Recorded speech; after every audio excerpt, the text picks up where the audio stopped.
Good morning ও welcome back to my channel Puja lifestyle.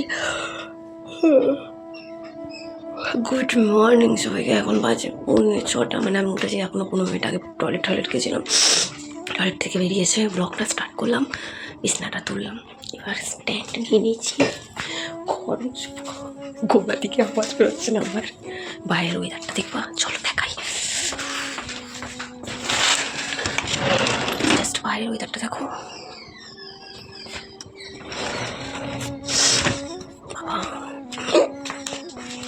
তো চলো ঘরটা মুছে রেডি হই, তারপরে আসছি। তো আমি রেডি হয়ে চলে এসেছি মায়ের বাড়িতে। আর এই ব্লগটা কবে আশা করি বুঝতে পারছো, আমরা যে গেছিলাম হ্যাপি ভ্যালি পার্কে পিকনিক করতে, এটা কিন্তু সেই দিনকার ব্লগ। না, এরা যেহেতু স্পট ভাড়া নিয়েছে সেক্ষেত্রে এতটা হবে না।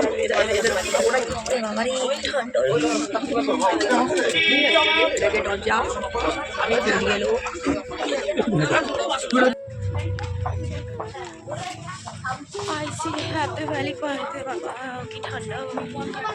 তো এই দিনটা ছিল প্রচণ্ড ঠান্ডা, মানে এটা সম্ভবত 7 তারিখ পিকনিকটা ছিল আমাদের। আই থিঙ্ক 7 তারিখ বা 10 তারিখ এমন কিছু ছিল, ডেটটা আমি ঠিক ভুলে গেছি।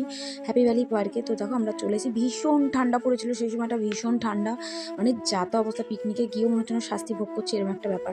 আর এখানকার শর্টস কিন্তু তোমাদের আমি সেই সময়কে দিয়ে দিয়েছি। দেখো শর্টসগুলো ইনস্ট্যান্ট দিয়ে দেওয়া হয়, কিন্তু ব্লগটা এডিট করে দেওয়া হয় না। তোমাদেরকে আমি বারবারই বলেছিলাম যে আমার পুরো অনেক ব্লগ রাখা রয়েছে, যেগুলো আমাকে এডিট করার অভাবে আমি দিয়ে উঠতে পারছি না। তো চলো এখন কিন্তু এক এক করে কিন্তু আমি ব্লগগুলো সমস্ত বার করছি, মানে হয় না ঠাকুমার ঝুড়ি থেকে সব গল্প বেরোচ্ছে, আমার এখন ফোন থেকে সব ব্লগগুলো বেরোচ্ছে।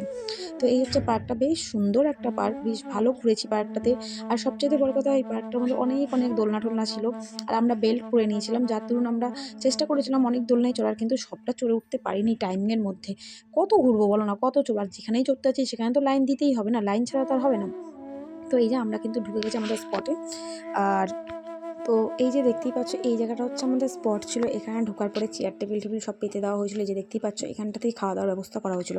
আর খুবই ভালো রকম খাওয়া দাওয়ার ব্যবস্থা ছিল। দেখো পয়সা দিয়ে গেছিলাম তো একটু, প্রত্যেকের মানে 700 টাকা করে মাথা পিছু করে নিয়েছিল। মানে আমার ছেলের ভাড়াটাও কিন্তু আমাকে দিতে হয়েছিল পুরোটাই, যেহেতু বাসের সিট বসে। আর অবশ্যই এখানে ছিল ক্যাটারিং সিস্টেম, মানে তুমি তো মনে করো তুমি খেতে পারবে না, তুমি তোমার ভাগেরটা নিয়ে চলে আসো।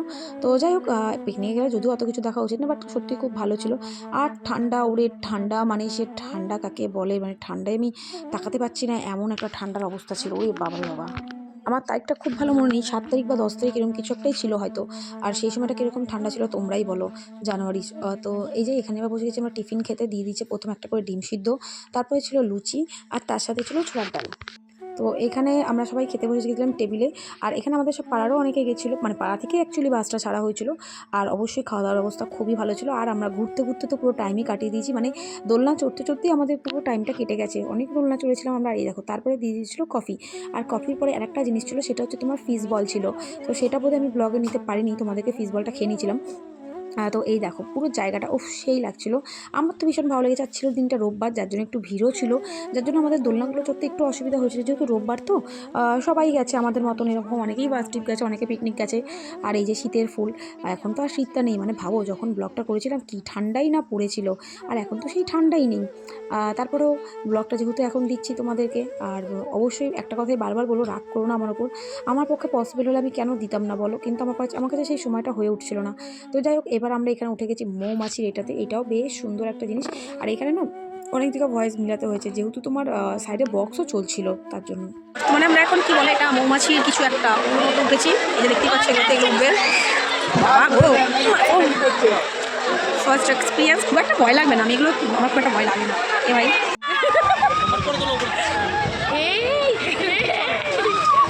আমার সব চাপ নেই।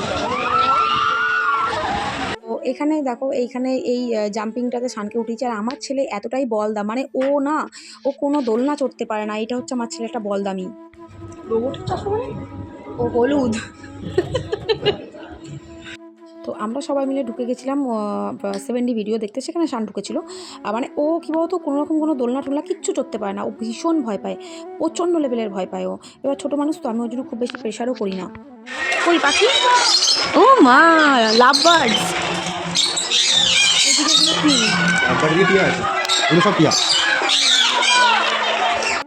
আর এই যে ছেলেদের এগুলো না দেখতে খুবই ভালো লাগে। তো দাদাকে বলেছিলাম তুমি ওঠো, বলে হ্যাঁ বুড়ো বয়সে হাত পা ভাঙিয়ে উঠে আর কিছুই না। তো আমরা দুজন মিলে না দেখছিলাম, জিনিসটা বেশ ভালো লাগছিলো। শানকেও বলেছিলাম উঠতে, কিন্তু শান উঠতে চেয়েছিল, বাট এখানে এতটাই লাইন ছিল যার দরুন শান আর উঠতে পারেনি। একদিকে ভালো হয়েছে, কারণ ফট করে পড়ে গেলে কোথায় মুচকে ফুচকে যাবে, আর এক সমস্যা।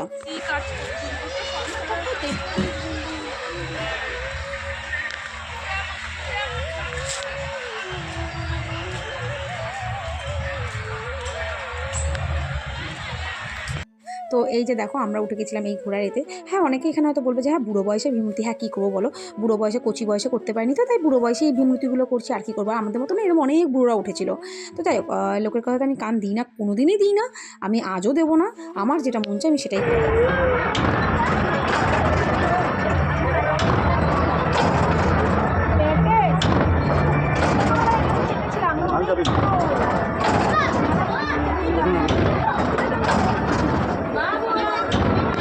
আর এখন কিন্তু বেলাটা অনেকটা হয়ে গেছে, প্রায় তিনটে বেজে গেছিলো। তো এখন আমরা বসছি সবাই খেতে। এই যে এখানে দেখো জলের বোতল সবাইকে দিয়ে দিয়েছে, আর এখানে পাতা আর টিস্যু তো দিয়েই দিয়েছে। এবার আমাদের পাতে ছিল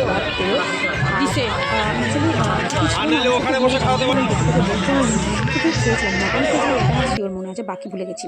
তো এখন এই যে এখানে রেসিপিগুলো দেবে, আর তাই দেখে দেখে কিন্তু তোমাদেরকে আমি বলবো। আমি প্রপার হ্যাঁ হয়তো কিছুটা কিছুটা মনে আছে, দেখলে দেখলে মনে পড়বে। আচ্ছা হ্যাঁ, যে বেগুনি ছিল, ভাত, সাদা ভাত, বেগুনি, ভেজ ডাল, মানে খাবার দাবার তো ভীষণই ভালো করেছিল। আমি তোমাদেরকে আবারও বললাম, দেখো ঘোরাটা মানে সবসময় তো সবার ভাগ্যে হয়ে ওঠে না। তো আমরা চেষ্টা করি সবসময় একটু ঘুরতে ঘুরতে যাওয়ার জন্য, কারণ ভাগ্য পয়সা থাকলেও কিন্তু ভাগ্যে থাকে না। তো যাই হোক, এই দেখো আমাদের বেগুনির সাথে দিয়েছিল ভেজ ডাল, আর সাথে ছিল পার্শে মাছ। আর এখানে সবাইকে দেখো বাটিতে করে দিয়ে দিয়েছে মাটন। হ্যাঁ, ঝোল আলুটা তুমি যদি চাইলে আবার পেতে, কিন্তু মাটনটা কিন্তু আর দেবে না। কিন্তু হ্যাঁ, এখানে যা মাটন দিয়েছিলো, তারপরে মাটনের দরকার ছিল না। তারপরে দেখো একটা করে কোল্ড ড্রিঙ্কস দিয়েছিলো আমাদেরকে, তারপরে দিয়েছিল চাটনি, পাঁপড় ভাজা দিয়েছিল, আর তোমার গুড়ের রসগোল্লা করেছিল। মানে প্রপারলি পুরো খাবারটাই খুবই বাঙালিয়ানা খাওয়া, খুবই ভালোই। ফ্রাইড রাইস, চিলি চিকেন এসবের মধ্যে একদমই ছিল না। খুবই ভালো খাওয়া দাওয়া দিয়েছিল। এই যে সবাইকে কিন্তু একটা করে ক্যাম্পার বোতল বোধহয় ওটা একটা করে দিয়েছিল। এই যে গুড়ের রসগোল্লা, এই ছিল আমাদের লাঞ্চ। এখানে লাঞ্চের পরেও কিন্তু চা দিয়েছিল, চাটা আমরা আর খাইনি। আর এই যে এবার আমরা উঠেছিলাম এটাতে, এটারও শর্টস তোমাদেরকে আমরা দিয়েছিলাম। তো মানে সেই লেগেছিলো, সেই মজা করেছিলাম। এই জায়গাটাতেও তোমাদেরকে শর্টস কিন্তু আমরা দিয়েছিলাম। তো আর এই যে দেখো এর ভেতরে ইন্ডিয়া গেটের এটাকে কি সুন্দর করে কালারিং করে সাজিয়েছিল, ভীষণই সুন্দর একটা জায়গা। আমি এর আগে হ্যাপি ভ্যালি পার্কে যাইনি, ফার্স্ট টাইম গেলাম হ্যাপি ভ্যালি পার্কে, আমার ভীষণ ভালো লেগেছে। আর তোমরা কারা কারা গেছো অবশ্যই কিন্তু কমেন্টের মধ্যে জানিও। আর আমাদের মানে সত্যি বলতে এবার আমাদের বেরোনোর টাইম চলে আসছে। এবার কিছু করেনি, সারাদিন কেটে গেছে, বুঝতেই পারছো অন্ধকার হয়ে গেছে, সুন্দর ভেতরটা সাজানো। অন্ধকার টাইমটাতে আমার সাজানো জায়গাগুলো দেখতে আরও বেশি ভালো লাগে। এবার কিন্তু আমাদের বাড়ি ফেরার পালা। তো আমরা কিন্তু এবার এখান থেকে বেরোচ্ছি, বেরিয়ে সোজা যাবো বাসে উঠবো। বাসে করে কিন্তু সোজা আবার যাচ্ছি বাড়িতে শেষে, কারণ অনেকটাই টাইম কেটে গেছে। তো ব্লগটা অনেক লেট করে দিলাম, তার জন্য আবারও ক্ষমা চাইছি তোমাদের কাছে। আর তোমাদের কেমন লাগলো আমার এই ব্লগটা অবশ্যই কিন্তু কমেন্টের মধ্যে জানিও। হ্যাঁ, তোমরা যদি কমেন্ট করো, ভিডিও দেখো, অবশ্যই তাহলে ভিডিও করার একটা এনার্জি থাকে, নাহলে কিন্তু ভিডিও করার কোনো এনার্জিই থাকে না। তো চলো, আজকের ব্লগটা এই অবধি ছিল, আবার ব্লগ আসছে, অপেক্ষা করো। টাটা, সবাই ভালো থেকো, সুস্থ থেকো।